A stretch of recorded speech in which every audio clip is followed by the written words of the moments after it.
Listen to AM 560 The Answer online at 560theanswer.com, on the AM 560 mobile app, on your Alexa-powered smart speaker, and on TuneIn, iHeart, and on Odyssey.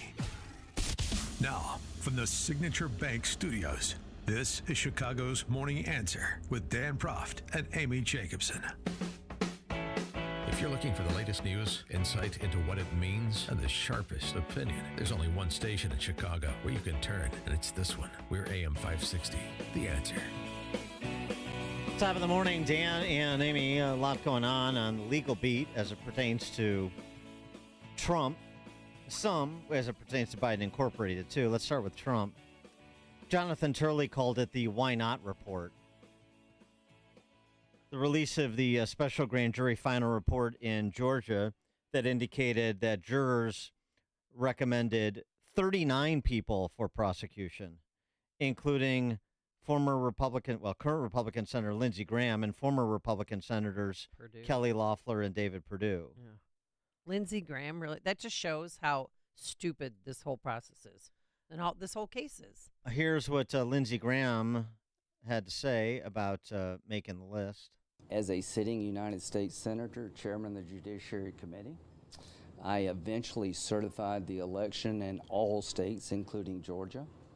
I didn't find any evidence of mass voter fraud, but I did have concerns about the mail-in ballot systems in Georgia and other places. This is troubling for the country. We can't criminalize senators doing their job when they have a constitutional requirement to fulfill. It would be irresponsible for me, in my opinion, as chairman of the committee, not to try to find out what happened. It would be irresponsible for me to tell the voters of South Carolina what I did without actually trying to find out what the right answer was. So we're opening up Pandora's box here. Fulton County is one of the most liberal jurisdictions in the country. I fear this will spread, that the next election, Democrats may be on the other side of this. So at the end of the day, nothing happened. What I did was consistent with my job as being a United States Senator, Chairman of the Judiciary Committee, but it was just not me. 3 United States Senators. We're opening up Pandora's box. I think the system in this country is getting off the rails, and we have to be careful not to use the legal system as a political tool. Yeah, sounds like something Scott Smith just said after getting pardoned by Glenn Youngkin, because it's not limited to senators anymore. It's your politics up and down the food chain. This is why Jonathan Turley calls it the Why Not Report. Remember the forehuman on that jury? Emily Coors, the witch, who was... put that on her Facebook page, folks. Giggling.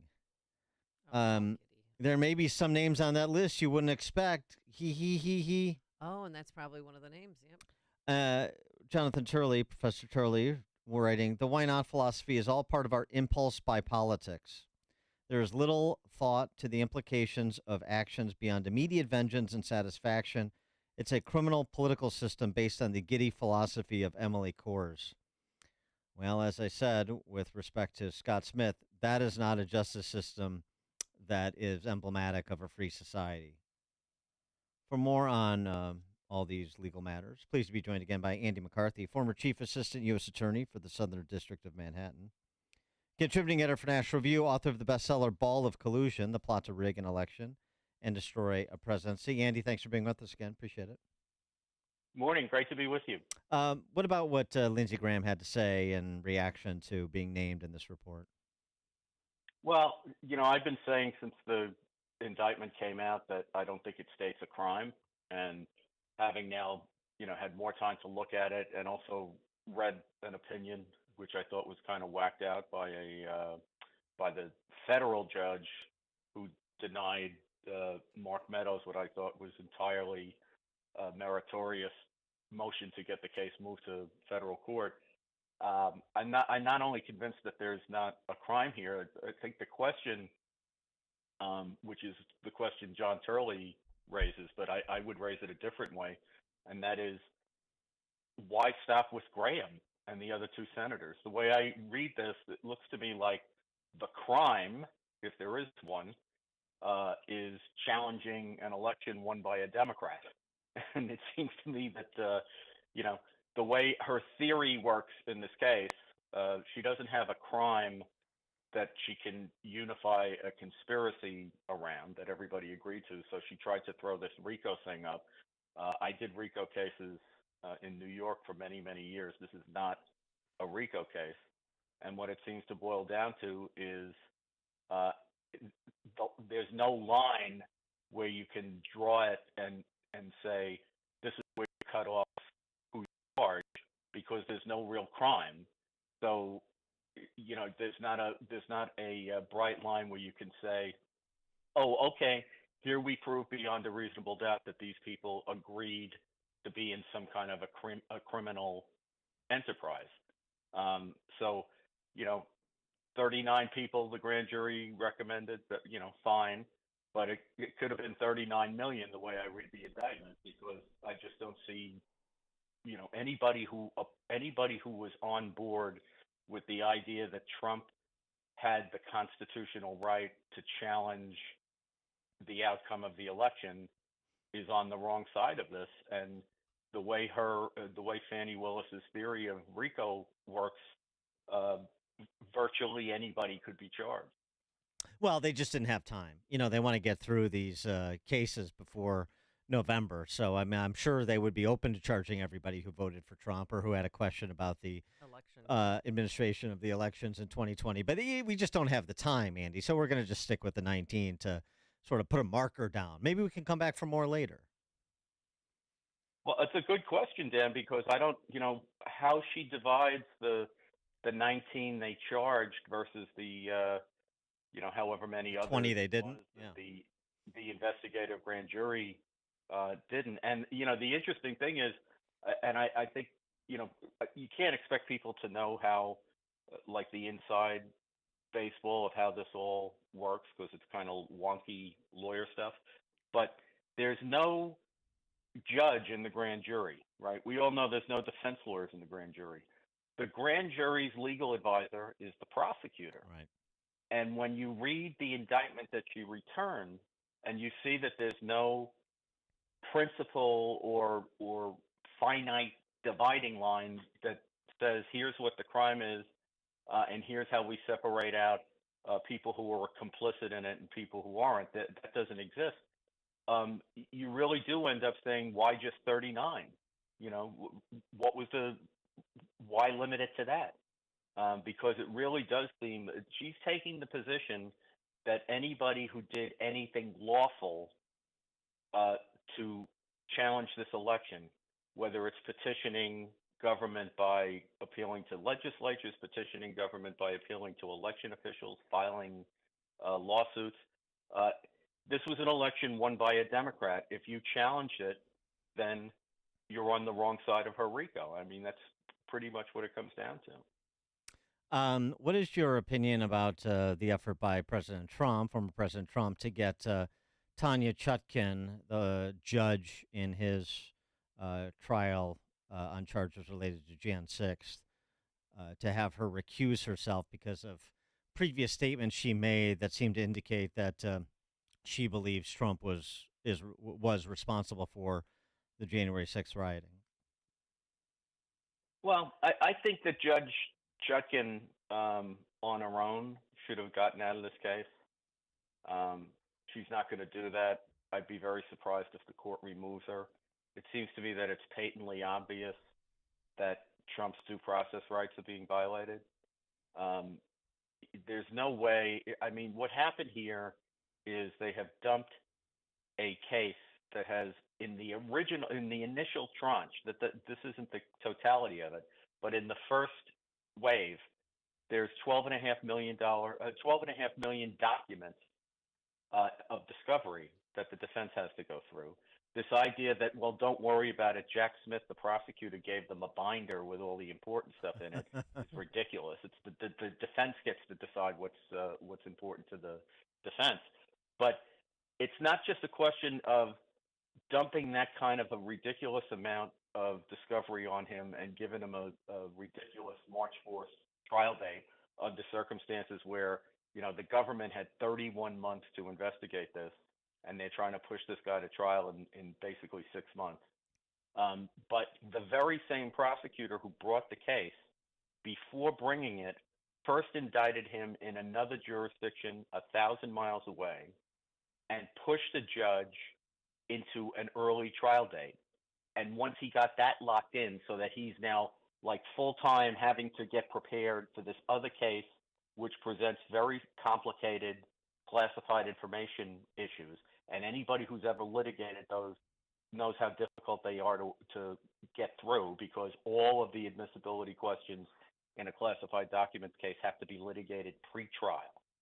After he had that locked in and pushed her into what I thought was, I still think is a very ambitious, if not unreasonable, May trial date. Only then does he then go to Washington, indict him in another case, and then tell the judge, we got to get to trial fast, after he's already locked him in the other trial. I don't know when he thinks this isn't one trial, it's two. And that's as if Trump didn't have everything else that he's got on his dance card. And to then say to people that the government and the public have a right to a speedy trial, when the Constitution gives the right to a speedy trial to the defendant, and what the court's job is not to do speedy justice, but to do administration of justice, which means if it's a complicated case that you need a reasonable amount of time to get prepared for trial, you give the guy a reasonable amount of time to get prepared for trial. It's just ridiculous. Well, somebody I would be making the record that she has imposed a ridiculous deadline, objectively speaking, on a trial of this kind. Andrew McCarthy, let's move over to Hunter Biden, because he's had a lot of time to prepare for anything, and now he's facing this indictment for the felony gun charge. But didn't the special prosecutor try to make that charge disappear just about 6 weeks ago? Yeah, well, not only that, Amy, why are we still talking about preparing for it? Yeah. Or planning for it? I mean, this is the easiest trial of all time. It's 5 years old. The evidence is well known. The only interesting fact, I think, in the case is I think there are two guns. I don't think it's one gun. Oh, really? The documentation that if you look at this, the documentation that he lied on purchase was for.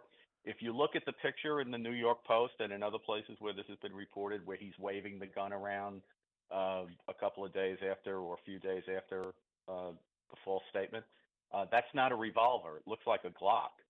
So I think the interesting thing here is whether you're dealing with multiple guns, but like whether he's guilty or not guilty, it's it's an open and shut case. The guy wrote a book about how he was a chronic cocaine user at the time. So out of his own mouth, he's guilty.